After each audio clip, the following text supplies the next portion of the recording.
Assalamualaikum warahmatullahi wabarakatuh. Apa kabarnya anak-anak? Semoga kalian dalam keadaan sehat ya. Bertemu kembali dengan Ustazah Eki. Mari kita belajar bersama. Bismillahirrahmanirrahim. Baik anak-anak, hari ini kita akan belajar tentang sirah Nabi Musa alaihi salam. Disimak ya.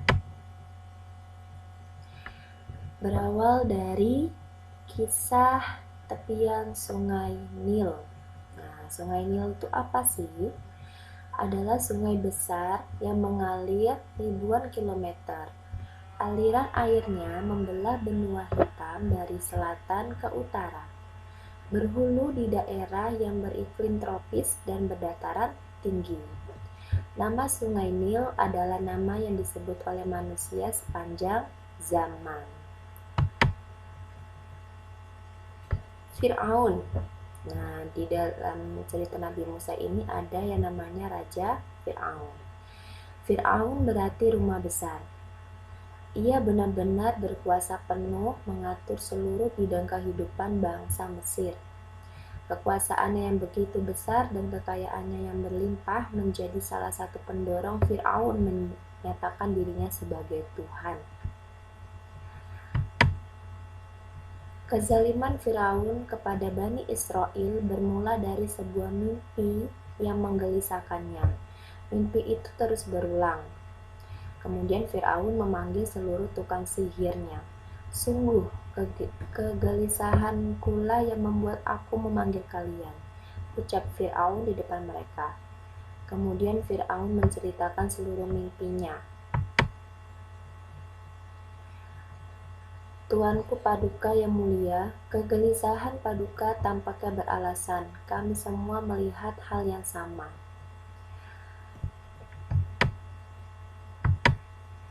Peringatan bagi orang yang zalim. Jadi Firaun ini adalah raja yang zalim. Kezaliman adalah akhlak tercela. Pelakunya mendapat ancaman siksa Allah. Allah berfirman, "Hai manusia, sesungguhnya kezalimanmu akan menimpa dirimu sendiri. Hasil kezalimanmu itu hanyalah kenikmatan hidup duniawi. Kemudian kepada kamilah kembalimu.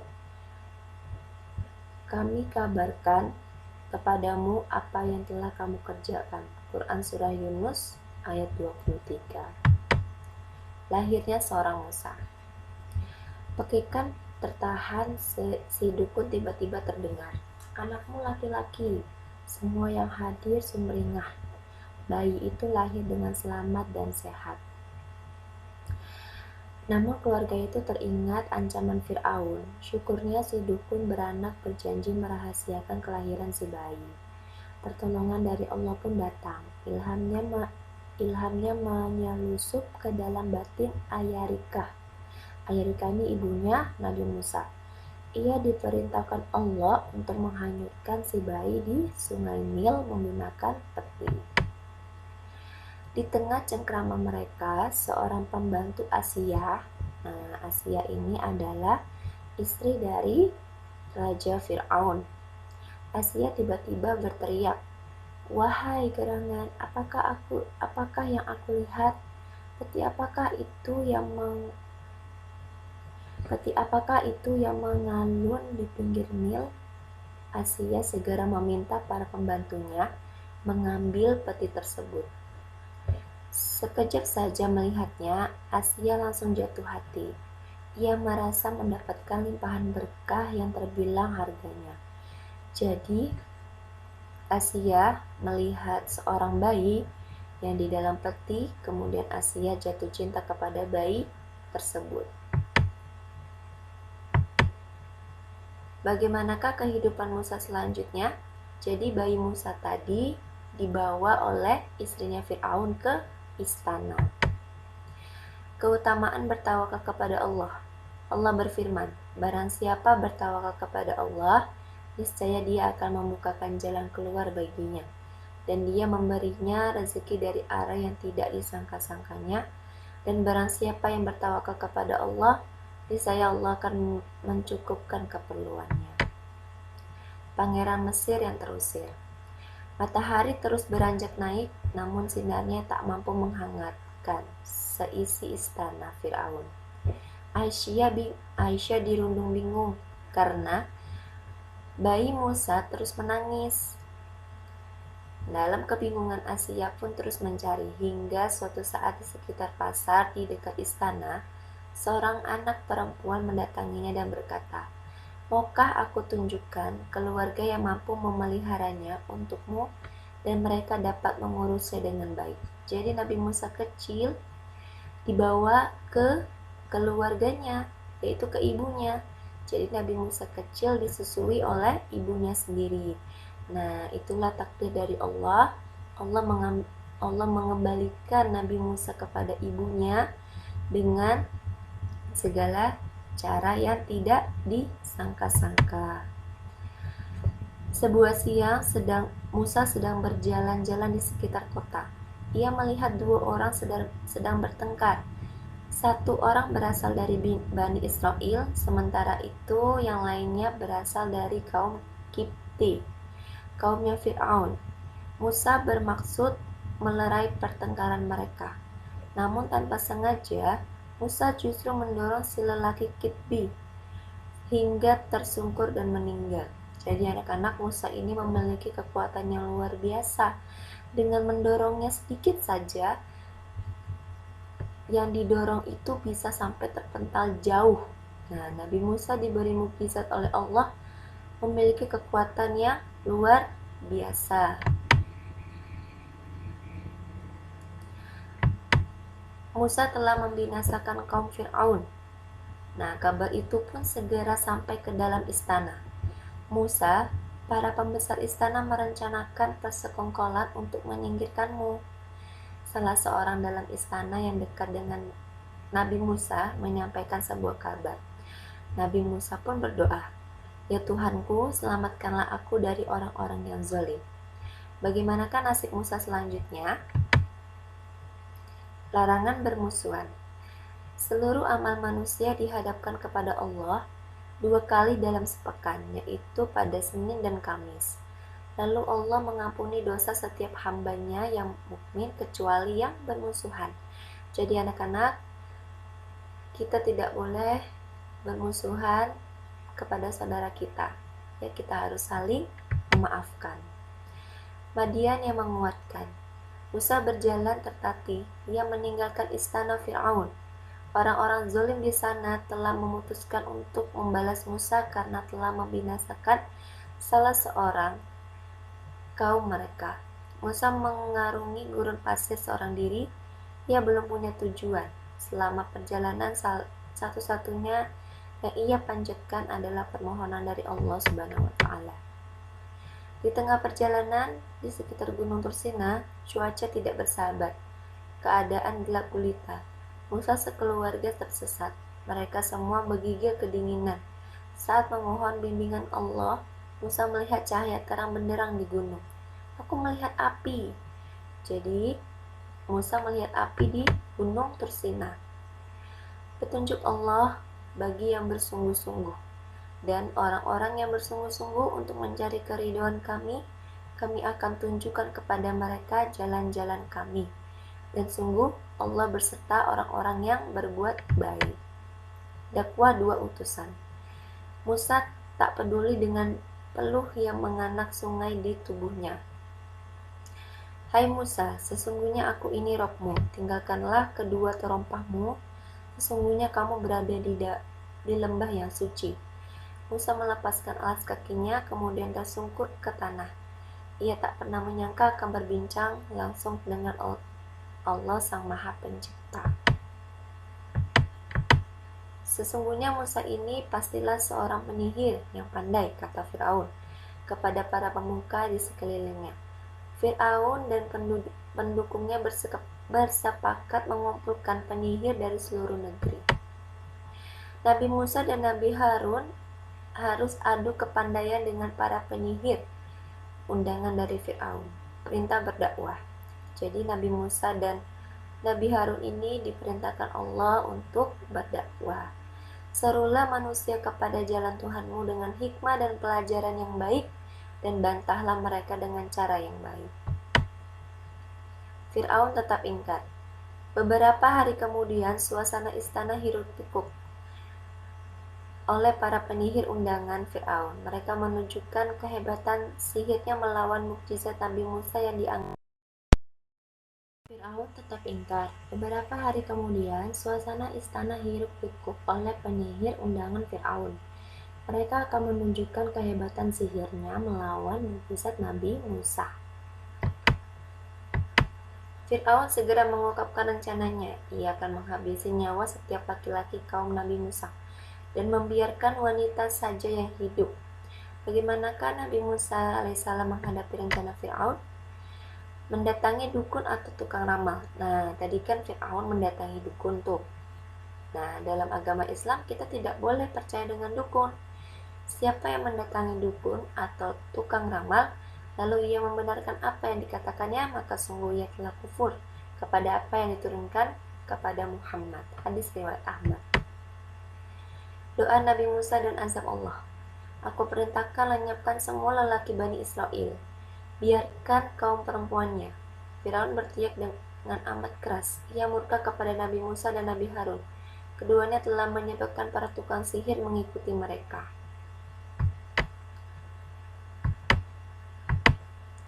Allah mendengar permohonan Nabi Musa. Dia memerintahkan kepada Nabi Musa untuk mengajak kaum Bani Israel keluar dari Mesir.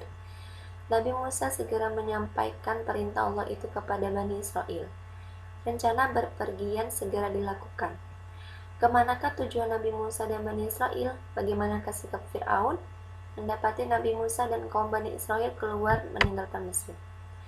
Azab bagi penentang perintah Allah.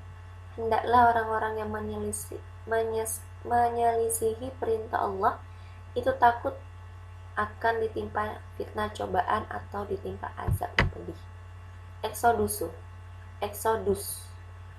Rombongan kaum Bani Israel mengulur panjang. Sekian hari mereka mengarungi padang pasir yang luas. Jadi kaum Bani Israel dan Nabi Musa meninggalkan kota Mesir dengan mengarungi padang pasir yang sangat luas untuk menghindari kejaran dari Fir'aun. Taubat Fir'aun ditolak Allah. Peristiwa ini menjadi pembelajaran. Sesungguhnya manusia tidak boleh sombong.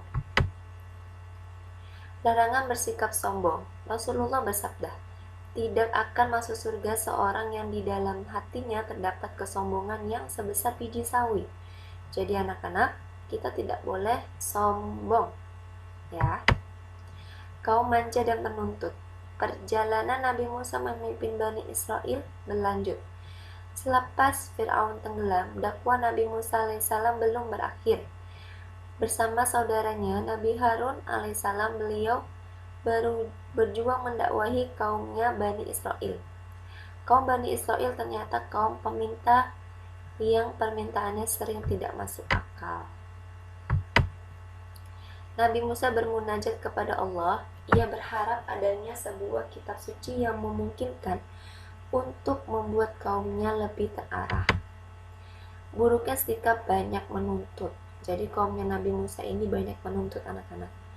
Rasulullah bersabda, sesungguhnya Allah telah membinasakan orang-orang sebelum kamu disebabkan terlalu banyak menuntut. Turunnya kitab Taurat. Untuk memenuhi tuntutan kitab suci dari kaum Bani Israel, Nabi Musa meninggalkan kaumnya di suatu tempat. Sebelum pergi, ia meminta saudaranya Harun untuk menggantikannya sementara waktu selama ia pergi. Terutama saat menghadapi tuntutan-tuntutan dari Bani Israel, kini segala sesuatu yang berkenaan dengan kehidupan Bani Israel telah ada petunjuknya, baik ibadah maupun perilaku sehari-hari. Perintah bersyukur, dan sesungguhnya telah kami berikan hikmah kepada Luqman, yaitu bersyukurlah kepada Allah, dan barang siapa yang bersyukur kepada Allah, maka sesungguhnya ia bersyukur untuk dirinya sendiri. 10 perintah Allah. Nah, Allah memerintah, ada perintah sebanyak 10 di dalam kitabnya Nabi Musa. Yang pertama, bersaksilah bahwa tidak ada Tuhan yang wajib kalian ibadahi dan taati kecuali Allah. Kedua, Allah melarang kalian menyekutukannya dengan apapun. Ketiga, kalian dilarang melakukan sumpah palsu. Keempat, kalian diperintahkan untuk menjaga kehormatan hari Sabtu. Hari itu adalah hari suci yang harus kalian pergunakan untuk ibadah. Kelima, kalian diperintahkan untuk menghormati ayah dan ibu. Keenam, kalian dilarang menghilangkan nyawa orang lain. Ketujuh, kalian dilarang Allah untuk melakukan perzinahan. Kedelapan, kalian dilarang untuk melakukan pencurian. Kesembilan, kalian dilarang untuk memberi kesaksian palsu. Kesepuluh, kalian dilarang memiliki benda yang merupakan hak milik orang lain seperti rumah, istri, budak, atau ternaknya. Nah, di 10 perintah Allah ini adalah ajaran dari agama kita, anak-anak, agama Islam. Ini sudah mencakup semua ada di Al-Quran. Demikianlah Allah memberi petunjuk kepada kaum Bani Israel. Seluruh petunjuk itu dikaruniakan agar kebahagiaan menyertai kehidupan mereka. Keutamaan menaati perintah Allah. Tiada seorang hamba yang taat kepadaku, melainkan aku memberinya sebelum ia minta, dan mengabulkan permohonannya sebelum ia berdoa, dan mengampuni dosanya sebelum ia mohon pengampunan istighfar. 70 pengikut. Usai menyampaikan petunjuk Allah, Nabi Musa harus menghadapi kenyataan sebagian Bani Israel telah menyekutukan Allah selama kepergiannya. Demikianlah salah satu sikap bodoh dari Bani Israel, yaitu menyembah patung emas anak lembu. Jadi selama kepergian Nabi Musa, mereka membuat patung emas anak lembu. Larangan menyembah selain Allah, dan sebagian dari tanda-tanda kekuasaannya ialah malam, siang, matahari, dan bulan. Janganlah bersujud kepada matahari, dan jangan pula kepada bulan, tetapi bersujudlah kepada Allah yang menciptakannya, jika kamu hanya kepadanya saja menyembah. Perdebatan tentang anak sapi. Kaum Bani Israel berkerumun. Di tengah-tengah mereka tergeletak sesosok mayat. Rupanya ada seseorang yang telah menghilangkan nyawanya. Umat Nabi Musa itu saling berdebat satu sama lain. Mereka saling tuduh pelaku perbuatan keji itu. Sungguh rangkaian mujizat Allah telah disaksikan mata telanjang kaum Bani Israel. Namun kebanyakan mereka tetap ingkar kepada Allah. Larangan membinasakan. Dan janganlah kamu membinasakan jiwa yang diharamkan Allah, melainkan dengan suatu alasan yang benar. Dan barang siapa yang membinasakan secara zalim, maka sesungguhnya kami telah memberi kekuasaan kepada ahli warisnya. Kisah Qorun.